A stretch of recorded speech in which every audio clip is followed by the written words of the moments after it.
Hello, I'm Alex Stewart. And I am, another English cricketer. And in an attempt to trick the BBC into leaving us on air, we've dressed up as cricketers. But, Stu, we've dressed up as English cricketers. Oh, yeah. They'd never be on TV at this stage of the competition. Right, They're going to take us off the air any minute now.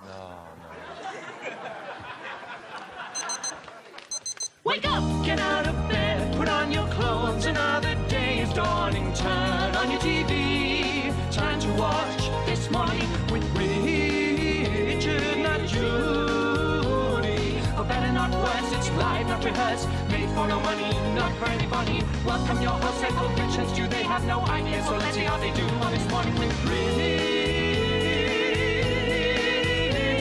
not Judy.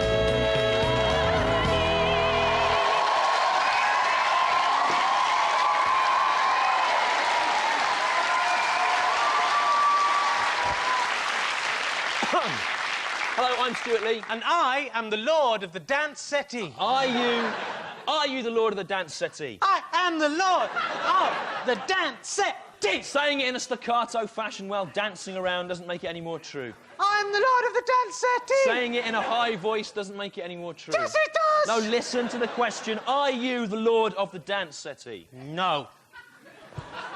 I'm the Baron of the Mime Stool. Are you? No. I'm the Earl of the Experimental Theatre Thuton. Are you? No, I'm Richard Herring and I hold no dominion over any sort of performing arts-based furniture. Good. Will you never let me win? And coming up later in the show. At 12:15, we'll be attempting to remove the smile of disbelief from James Major's face. He thought it was a publicity stunt too. And at 12:25, we'll be attempting to wipe the scowl of disbelief from the face of Emma Noble's parents. I thought it was a publicity stunt too. Saying in a high voice. Go on. At 12:35, we'll be revealing the details of Prince Edward's Stag Night, where royal servants will tie a herd of stags to posts, and then the gay bachelor, his brothers, his father and his nephews will blast them in the faces with shotguns. Royal tradition. Royal tradition, yeah. And at 12:49, we'll be meeting Britain's most genetically modified shepherd. Doesn't look particularly modified, Stu. He's been modified at a subatomic level, Rich. Okay. And will you please welcome a man who has made his living playing with his organ. I meant that kind of organ! Yeah, I know, everyone assumed you did, yeah. Please welcome Welsh man, Richard Thomas.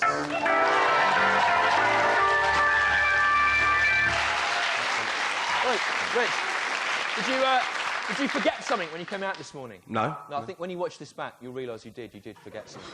You're going to be very embarrassed. Anyway, what have you been up to this week, Rich? Well, I've been doing one of my hobbies, Stu, actually, bra gazing. You mean stargazing? No, Stu, bra gazing. It's a bit like stargazing. Right. It uses a lot of the same equipment, and it takes place at night. Yeah, what does it involve? We have to hide in women's gardens and then spy on them as they're getting changed in an attempt to see as many different bras as possible. That is pathetic. It isn't, Stu. It's good, because when you see the woman in their bra, right, it gives you a pretty good idea of what the woman would look like bare. If you want to see that, why don't you just wait in the garden until the woman's actually taken the bra off? Because that wouldn't be bra gazing, Stu, would it? That would just be being a peeping Tom, which is disgusting. It's the same.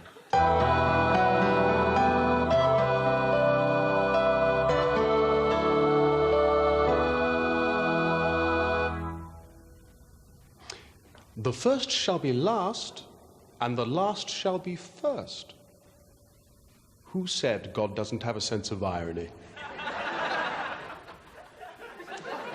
And the news. Irish trip-hop folk rock sensation The Corrs, their drummer, Caroline Corr. The ugly Corr, Stu. Call her by her name. Anyway, this week she admitted that she once smoked one piece of marijuana and she said, I went completely crazy. That's what she said. That doesn't surprise me in the least, Stu. Caroline Corr, ugly Corr, being on the old crazy gravy granules. Not in the least, Rich. No, Stu. It's obvious. Just listen to the Corrs' music. It's got to be drug-inspired, Stu. The Corrs have somehow unlocked the doors of perception, like Coleridge, Dr. Timothy Leary and Bez, to conjure up strange worlds beyond the imagination, a kingdom of illusion, a lush green haze of Celtic mystery. Come with me now, Stu, on a journey to the Corrs' Irish Wonderland.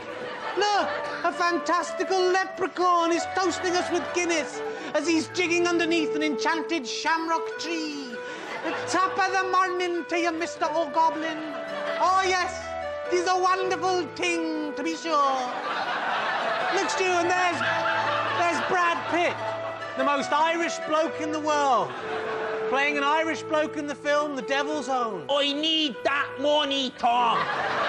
And there, in the mountains of the north, the eldritch Irish giants sit on their stony causeway and beat their barans. I said barans. And play with their shillelaghs. I said shillelaghs. And then Andrea Corr comes over the hill wearing a see-through dress. If you squint, you can just... Shut up! That's what it all boils down to, isn't it? Just sex. No, Stu, I really like Irish music. I do. I'm 1/8 Irish, actually. Yeah, yeah.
And Prince Charles this week has been complaining about genetically modified food, which is, of course, appropriate, as you only have to look at Prince Charles's face to be convinced of the terrible dangers of selective breeding. Raw potatoes, Stu. Come on. No, I don't want one. I'm doing the show. They're genetically modified, Stu. Rich, no, I don't want one. I love genetically modified potatoes, Stu. It's all I've been eating for the last 10 days. You shouldn't do that, Rich. I'll tell you why. Because it's a bad example to Prince William. It is, Plus, I read in the paper that when the government food scientists fed rats genetically modified potatoes for 10 days, they suffered inflammation of the spleen. Oh, my spleen. Yeah.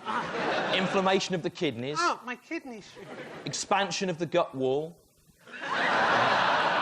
And inflammation of the thymus. Is your thymus inflamed, Rich? I don't think my thymus is any of your business, Stu.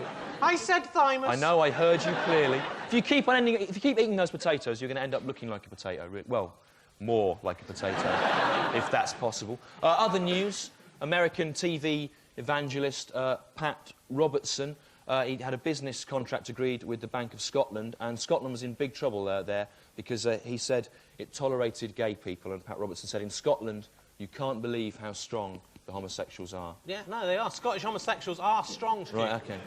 I went to see the gay Highland Games, Right. Stu. What, and they exist, do they? Yeah, that's right, and you wouldn't believe how good those strong Scottish gay blokes are at tossing. Tossing the caber. Yeah, that's right, exactly. the cable. And now, this week's aims. Aim 1 is to send Pat Robertson off round Glasgow on a Friday night at closing time, wearing a T-shirt saying, I think everyone in Scotland is gay. Time how long it is before he is proved wrong, or better still, proved right. Aim 2 is to create the most successful TV show ever by getting Pace from Hale and Pace to star in Days Like These, in a series called Pace Like These, scheduled at 3 AM on Channel 5. Do you remember the 70s, I remember, Stu? yeah. Aim 3 is to get all the customers of the Bank of Scotland to change the names of their accounts to Mr. I am gay and what do you think of that, Pat Robertson, and insist this is printed in full on all their checkbooks.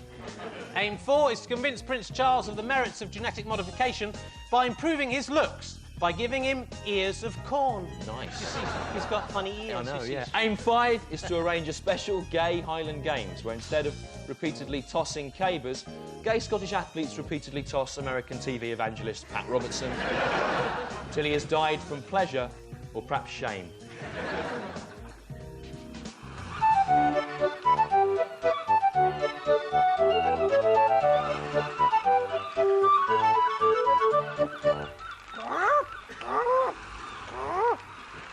Land ho! Oh, hello, children. It's me, Histor, the Sky TV puppet crow with the egg-obsessed... Egg, he said egg! ...foolish sidekick. Land ho! Egg! egg. What on earth are you doing, Pliny? I'm landing a hoe like you asked. You asked me to land a hoe, Histor, and so I have flown in on this hoe and landed it.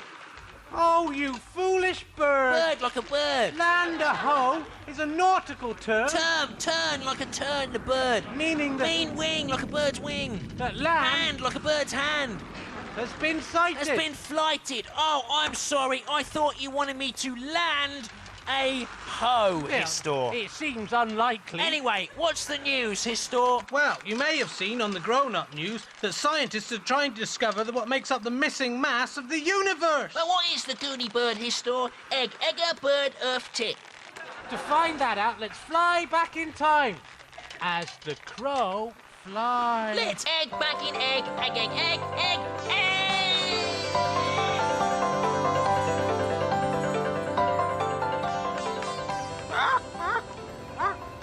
What place is this, Histor? This, Pliny, is the universe, the home of everything that exists. Everything that exists like a bird's egg. Ow, I said egg. But who is that man coming there, Histor? Hello, Histor. It is me, God. Bird. I am a giant. Look, I am the missing mass of the universe, and I created all that is. But God, if you made the universe, then who made you? Silence, Pliny. Do not argue with God. Wait. That puppet crow has got a point. I cannot be real. My brain, I can't seem to... everything I say is a lie. Ah! Curse me, God, for making me this way.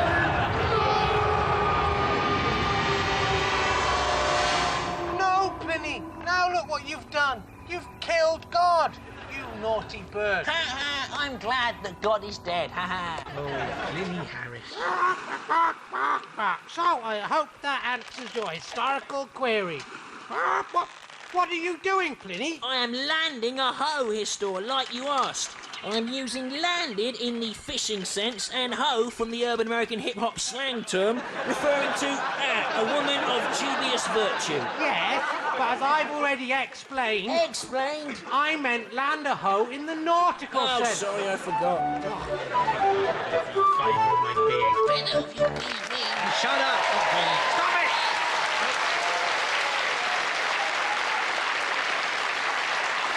And now it's time to meet the king of the show and to help serve them as usual. Please welcome Trevor and Natalie. Trevor and Natalie are coming down the stairs. Trevor and Natalie. They're dressed as genetically modified potatoes. What? Huh? Did you dress them like this, Stu? Yes, Rich, they've been genetically modified. It is an satire of the government of the day. Oh, I'm ugly! Kill me! Kill me! Mr. Stu, I beg of you, let me die! Right, okay. No! No! No! Oh! My Trevor! My beautiful Trevor! I hate you, God! It's the only humane thing to do, Rich. What kind of life could he possibly have had? No. This thing. No. Taunted by children, exhibited in a travelling fair. And that's just because his face was too small. Stop it, Lee! Anyway, if you are king or queen of the show, you'll get whatever you desire from this, the safe and lovely genetically modified foods trolley. I say potato, and you say patata, you say banana, and I say banani. Shut up! And joining us today on the table, Dolly, the lamb that has been crossed with a banana. There it is. That's for people in Liverpool there. And this is a specially genetically engineered onion. Your girlfriend's going to love your oniony breath, Rich. It doesn't matter, Stu. This onion comes complete with its own supply of chewing gum. There you go. This is good. It's a turnip, which has been engineered to recite the famous speeches of Sir Winston Churchill. We shall fight on the beaches. We shall fight on the landing grounds. We shall fight in the fields and in the streets. We shall fight in the hills. We shall never surrender. But, best of all, an hilarious Cyril Fletcher That's Lifestyle potato in the shape of a giant cock. I meant that kind of cock! Yes, we assumed you did. Hello. Look at my hands and put your fingers in my wounds, for I am Simon Quinlank, the hobby messiah. You are my hobby disciples, and Neil Petarch is like the Pharisees, trying to crucify me so he can be the hobby Jesus. But that will never happen, Neil Petarch. You will only ever be the hobby David Icke. Do you do your hobbies on the television, Neil Petarch? No, you don't. You do them in your mummy's bedroom. What you will need for this week's hobby? Some ordinary members of the public. Look at them. A flask of weak lemon drink. Shut up! And a sense of superiority that comes from knowing something that somebody else does not know and cannot possibly know. This week's hobby is a good hobby if you enjoy doing crazy pranks like on the 11 o'clock show, which confound and upset innocent and blameless strangers. This week's hobby is called the Confounding and Upsetting Innocent and Blameless Strangers Hobby. How to do this week's hobby. First, drink your weak lemon drink. Drink it as quickly as possible, as you will need all the sugar-based energy it provides to be able to do this hobby effectively. Then, go out into the street and find some ordinary members of the public. Hello, are you an ordinary member of the public? Answer me! Yes. Have you got change of a pound coin? I need some change for some change. Yeah. Thank you. I had change all along. You never even knew. The idiot. Here are some other crazy pranks you can play.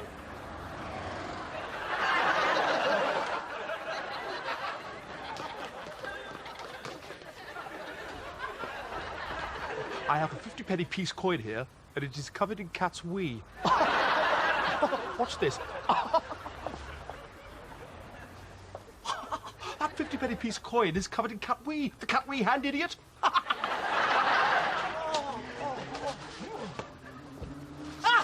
There's nothing wrong with me! You idiots! You didn't even know what I knew!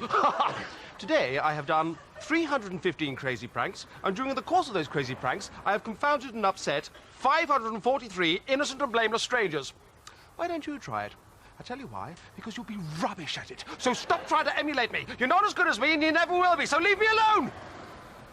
Enjoy your hobbies.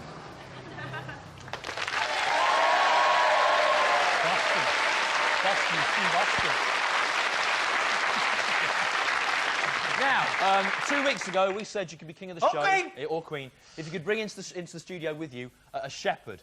Tragically, no one responded to that at all, which either indicates that an ancient profession has died away, or else that no one is watching this programme. Shh, douche. In the absence of a shepherd, this week's king will be a shepherd's pie. Crown the king!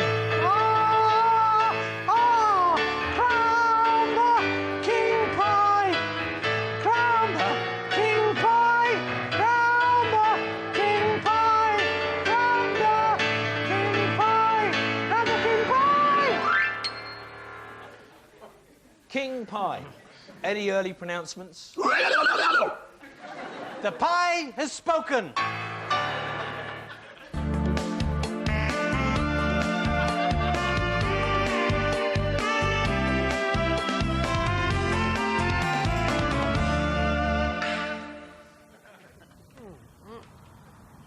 Oh, hi.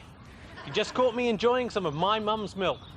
You'd think her old dugs would be barren and dry now, wouldn't you? But no one makes it like your mum. Now, this week we're drinking a very special milk. It's Jesus' milk.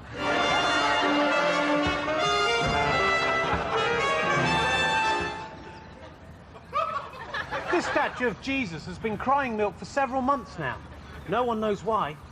Surely it can only mean that Jesus is sad that more people aren't drinking different kinds of milk. Don't worry, Jesus. They'll soon learn. I'm really looking forward to this. I've always dreamed of drinking Jesus' milk. And the taste?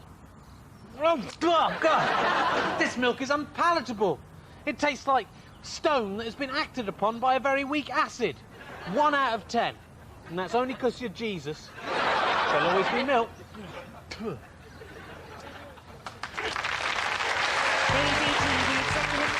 Lazy TV executive twits, taking cocaine and commissioning shows. Lazy TV executive twits, lazy TV executive twits. This week on Lazy TV Executive Twits, Channel 5. Last year, and this is true, Channel 5 got in contact with me asking if I would be interested in presenting a programme about fishing. So that would be fishing with herring. Do you see how that would work? Funny thing is, until that point, I hadn't even noticed that my surname was a kind of fish. Suddenly, all the taunts I got in the playground made sense to you. Kipper, fish pants, knobhead. Yeah. Knobhead. That's not a kind of fish, It is is, it? Stu, the knob-headed haddock. Oh, yeah. I'd be crying away, but they'd still carry on shouting out the insults, Stu. And that was just the teachers. Thing is, I was 28 years old when that happened as well. The time of that Now, occurrence. Channel 5 had a show on last year about gardening, presented by a woman called Jackie Flower, and they called that Flower's Garden or something like that. So can you see the formula Channel 5 are working to here? Yeah, so we've decided to submit a few proposals of our own to Channel 5 in the same vein. So this first one is called Fox Watch with Dr. Fox, in which Dr. Fox hides a secret camera in the toilet of small American actor Michael J. Fox and watches him go about his daily ablutions. Paxman's Pac-Man here. Jeremy Paxman of Newsnight goes around the country on a moped playing the early arcade game Pac-Man.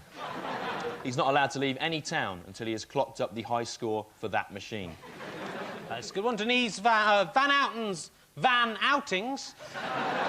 Denise Van Outen goes out in a van and meets other people with van in their name and outs them as homosexuals. Whether they are or not. Possible targets might be Eddie Van Halen, Lawrence Van de Post, or Steve Van Tompkinson from Drop the Dead Donkey. Oh, that's good, yeah. Dimblebee's Dim Bumblebees. David Dimbleby presents a kind of candid camera programme for bees where the foolish insects are shown making mistakes like trying to collect pollen from artificial flowers. That's all there is on that one, really. Midge Ure's Midge Urine, in which Midge Ure travels around the country on a motorcycle looking at and sampling the urine of different species of midges. Who'd be interested in that? No one.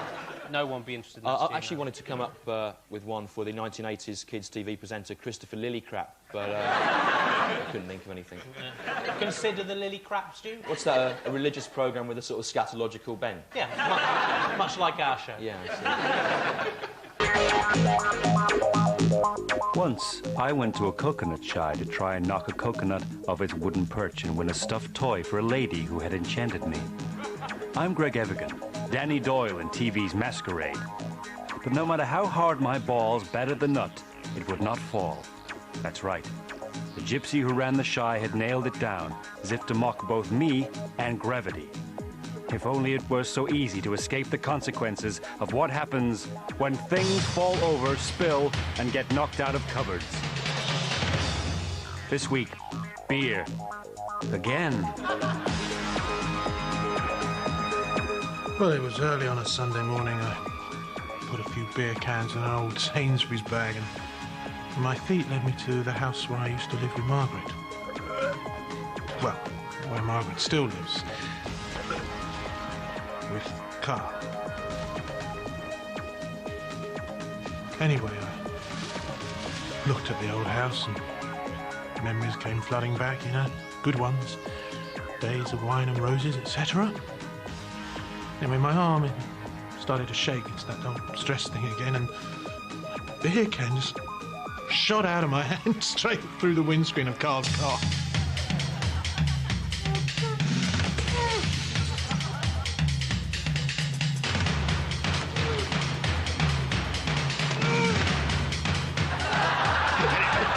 He comes running out of the house in his underpants, looking beside the car. Not laughing. He starts punching.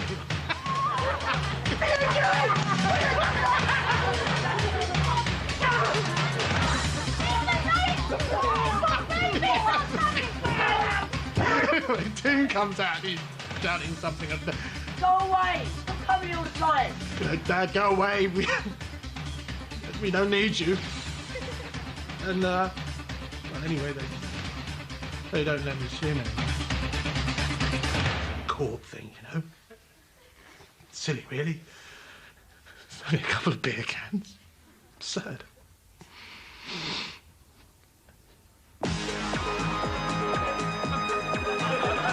Needless to say, I did not win the stuffed toy. The woman soon left me, and I could only dream of what might have been had nature been allowed to run unfettered. But if only that beer had been nailed down too, then perhaps Peter Gibbs would not have shamed himself so when things fall over, spill, or get knocked out of cupboards. I'm Greg Evigan. See you around, my friends.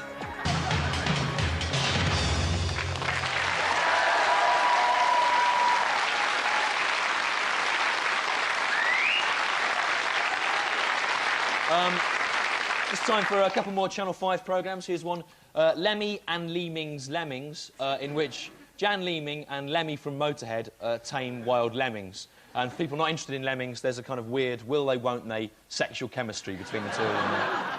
He's on Craven's Cravings. News Round's John Craven talks each week about some of the things he has cravings for. You know, food, alcohol, oxygen. Mainly knitwear, though. Mainly knitwear, yeah.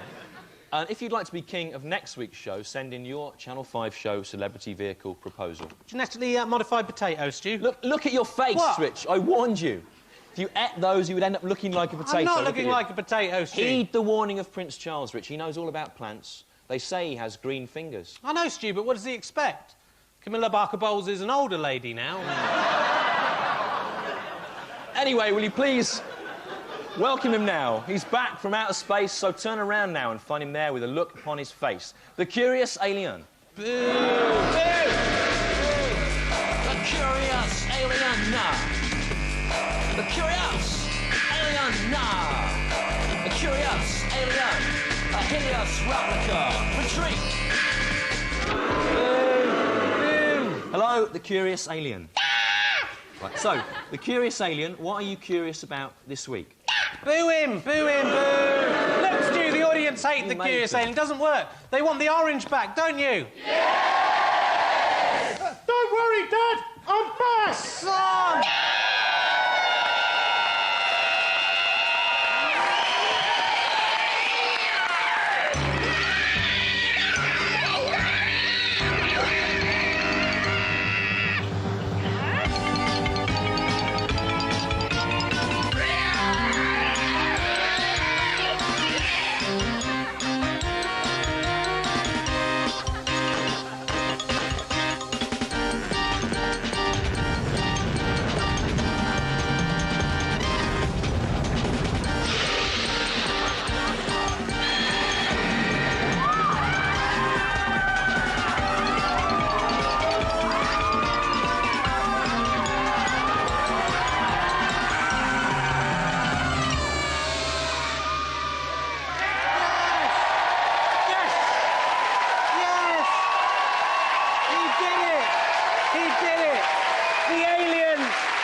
Son, I'm glad you're back. Sorry I let them send you away. Don't trust him, Rich. He's bad, definitely. Oh, he Oh, is. no, I've learnt my lesson.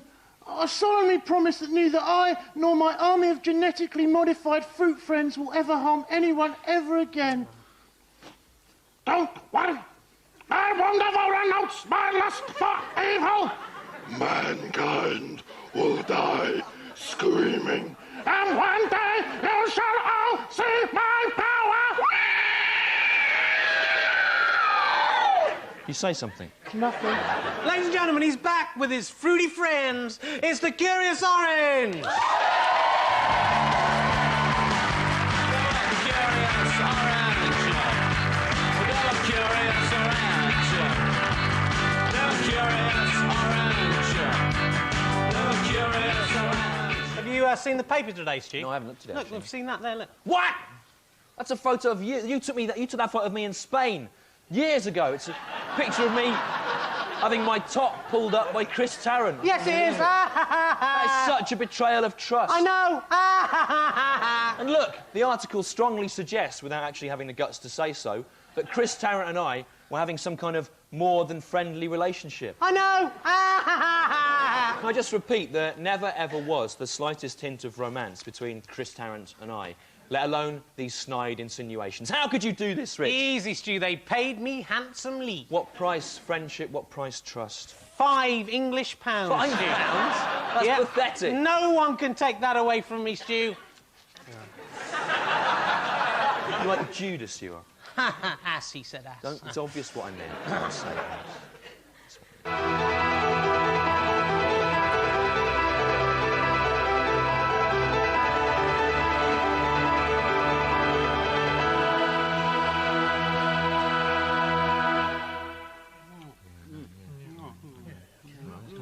Porridge is nice, man. Where's some cheese? And so I say to you, take this bread, which is my body, and is given for you, and do this in remembrance of me. Likewise, this cup, this is the new covenant, sealed with my blood, which is poured for you.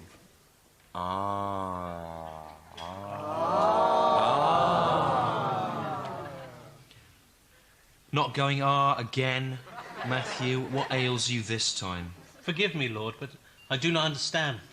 No, don't start saying again. I don't know what you mean. Don't you even know that yet? I do. I've known since I was about 4. Well done. You're saying this bread is your body. No, wait. Do you mean that metaphorically, or are you saying this bread will literally become your body when I put it in my mouth? Puts it in his mouth. Don't say that, Judy. It's obvious what he meant. My poor fool, Matthew. Do you not see? No, I don't see, because sometimes you're metaphorical, sometimes you're literal. You know, do you mean it metaphorically, like you did with the lilies and the fishes of men? Oh, yeah. Or is it literal? Are you saying this bread and wine will literally become your body and blood? No, look, stop saying as if it's obvious what you mean. You haven't made yourself clear. Now, don't say just say metaphorical or literal. It just strikes me this is the kind of question that's going to cause a lot of problems in the future, isn't it? And you could sort it out right now by just going, of course, I mean that literally, or no, it's just a metaphor. The bread doesn't literally become my flesh. That would be disgusting. You're the Son of God, right? I am. Right, you are, I am, Okay, yes. well then you can see into the future, can't you? Yes, I can. Okay, well then you'll know that this very question is going to cause international wars, torture, sectarian violence, and the division of your church. Well, it's not my fault, is it? Well, it is your fault. It is, because you could just clarify it now, and none of that'll happen. I probably would. No, it wouldn't. It might do. No, the only answer is that you want all this schism and stuff, because it gives you some kind of power trip or something. Oh, look, the pudding's arrived. Don't change the subject. Which is it? Literal, metaphorical, which? Consider this sponge. Look, I've had enough of this. Get out. I'm going. Get out of it. Shut up. I hope he's left some money. I'm not paying for him. Andy had a starter. I didn't. Well, I should pay less because I didn't have any wine. No wine, Peter. Well, you said there was all blood in it.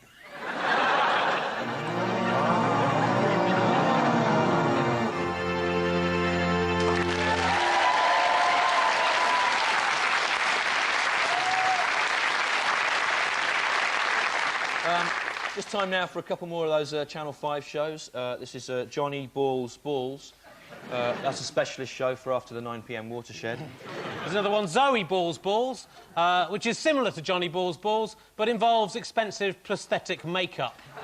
Is there a series in that, do you think? I don't know, Stu, but, you know, I know a man who does. Please welcome Nostradamus and his horse, David Collins!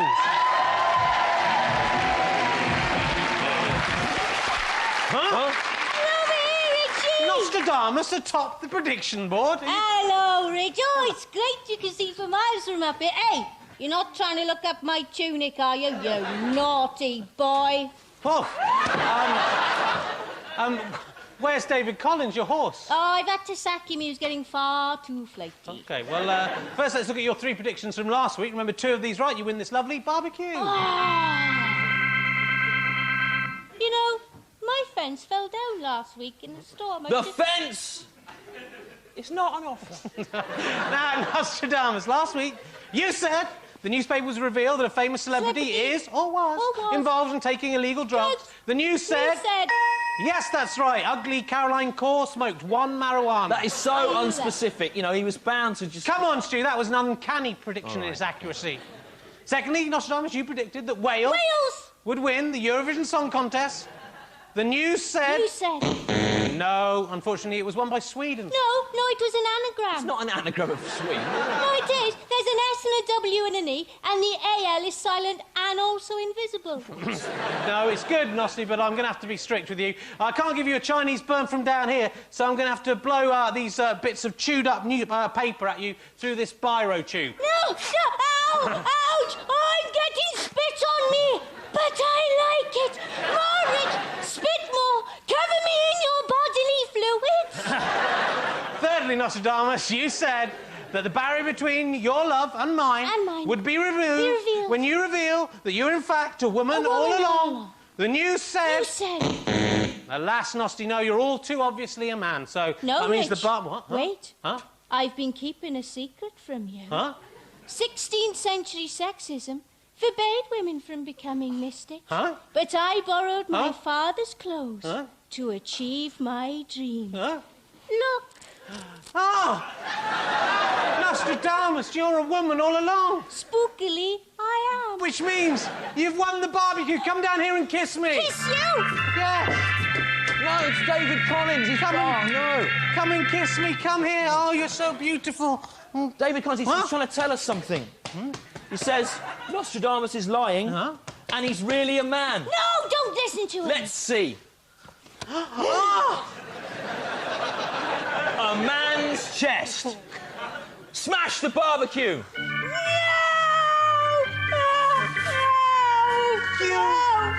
You are a man. And to think I nearly... How could you lie to me like this? But I lied to you because I love you. Get away from me! You make me sick. I'm sorry. What are your predictions for the coming week? All right, then. Prediction number 1. There will be a very low turnout of voters for the European elections. Prediction number 2. The tennis will overrun, causing the repeat of this show to be cancelled. It won't make any difference on Tuesday this week, anyway. We're the new Hale and Pace. Yes, we are. Prediction number 3. I, Nostradamus, shall be found stone cold dead. And then maybe Rich will wish that he'd maybe been a bit nicer to me my last week on Earth. Oh, dear, you're going to die. How sad. And can you come back in next week to see if you get those predictions right? Yes, I can, actually. Okay, good. Damn, it's a shame, but never mind. Damn you, David Collins! I'm coming you better run David because Collins I'm there. to glue I am! Some other bloke, Get I can't off! remember his name. No, Rumpelstiltskin I'll or kill something you! it's called, I can't remember.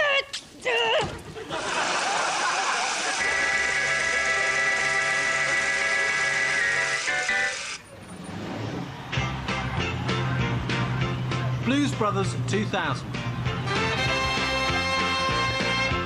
Sequel to the brilliant... Extra final scene. John Goodman and Dan Aykroyd drive out of town to John Belushi's grave.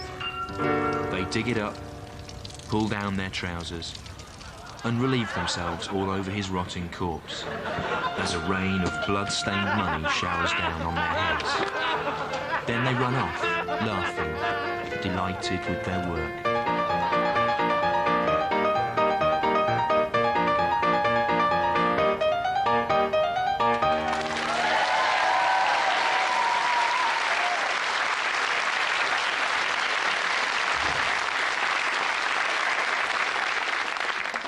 I said you don't look like a potato. Look at you.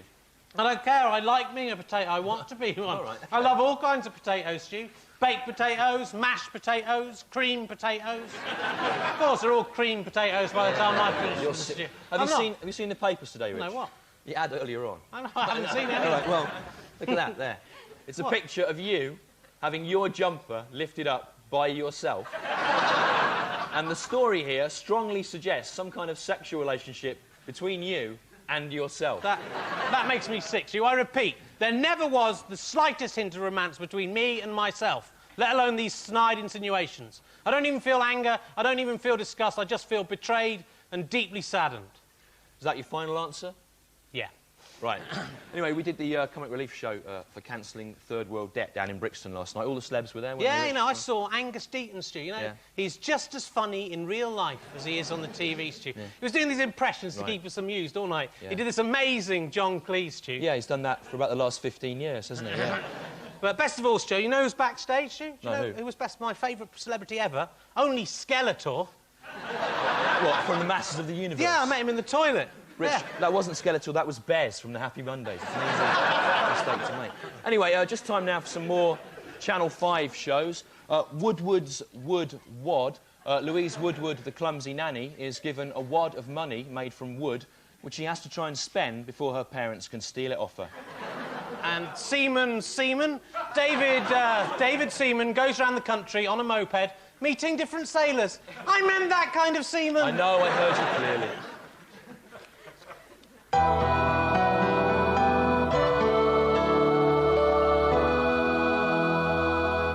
Open a packet of biscuits, and you shall find biscuits therein.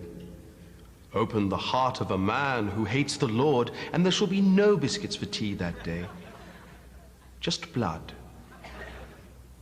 Everywhere blood. So much blood.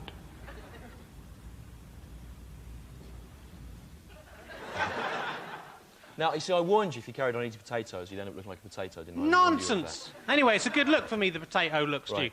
Plus, the potato is the national flower of Ireland, isn't it, Stu? I'm hoping I might, looking like this, might lure Andrea Corr to me. Yeah, I'm sure Andrea Corr will be very attracted to an outsized, round-shaped man covered in lumps of soil, comprising mainly of starch. Well, worked for Robbie Williams, Stu, didn't it? It doesn't make any sense. Doesn't matter, they laugh, Well, Stu, okay. even though Anyway, didn't mean just anything. time for a couple more Channel 5 programmes here. I've got Hancock's Guide to Onanism here. Indiscriminate TV opportunist Nick Hancock. Better just stop there with that You'll one. stop with that. Mel and Sue from... this is Mel and Sue's Melon Zoo. Mel and Sue from Late Lunch appear in a fly-on-the-wall documentary about a zoo they run where all the cages are full of melons. Right. And if you want to write to us, our Earth address is coming up on the screen right now, my Or if friend. you carry your stuff around in a plastic shopping bag, you can email us at this location. And you can find out what's happening behind the scenes via this link to Goblin. I said Goblin King. Rob Sedgebeer's website. There's some interesting behind-the-scene facts and censored material. Stop the show! Huh? What's going on, son? Isn't it obvious? It's a fruit attack! I told you it was bad, Rich. Dating was better. Stop smashing stuff up, you Nazis! They're like some kind of fruit junta. I said junta. I know I heard you clearly. I am your fruit king. I said fruit king. I know I heard you clearly. And now, all stand for the fruit national anthem. Oh. Fruits, fruits, fruits, fruits, the fruits of God's green earth. Fruits from the tiniest gooseberry to the largest grape. We were not here to serve. Fruits, fruits, fruits, fruits, fruits, fruits. No one can surpass fruit's mystery. Think about the fruit in history. Eve was tempted by an apple. Isaac Newton got hit by an apple. William Tell got shot by an apple. Some computers were named after apples. And then there was William of Orange. And, fruit, fruit, fruit, fruit, fruit, fruit, fruit. It's the curious alien's mother. They're fiercely protective of their young. Now you'll catch it, Orange. My fruit army will protect me. Come on, lads.